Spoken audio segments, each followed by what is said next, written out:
याच्यामध्ये अनेक गोष्टी आहेत, पण ज्या 25 गोष्टी आम्ही हायलाइट केलेल्या आहेत, या 25 गोष्टींमध्ये 10 गोष्टी, आमचे पहिले 10 मुद्दे हे जो आम्ही महायुतीचा 10 कलमी कार्यक्रम म्हणून घोषित केला, तेच 10 मुद्दे आमचे असणार आहेत। याच्यामध्ये लाडक्या बहिणींना पुढच्या काळामध्ये 1500च्या ऐवजी 2100 रुपये देण्याचा आमचा संकल्प आहे।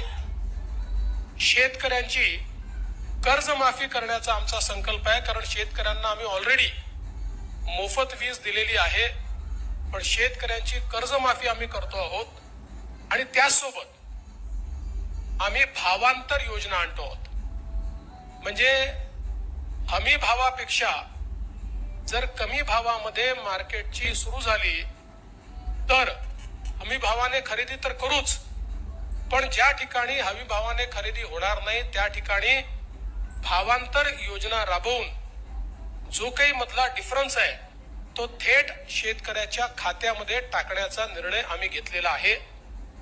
आणि हे आम्ही मागच्या वर्षी देखील करून दाखवलं। आपल्याला कल्पना आहे की आंतरराष्ट्रीय बाजारपेठेमुळे कापूस आणि सोयाबीनचे भाव पडल्यानंतर आम्ही लोकसभेपूर्वी निर्णय घेतला होता की भावांतर योजनेतून आम्ही पैसे देऊ।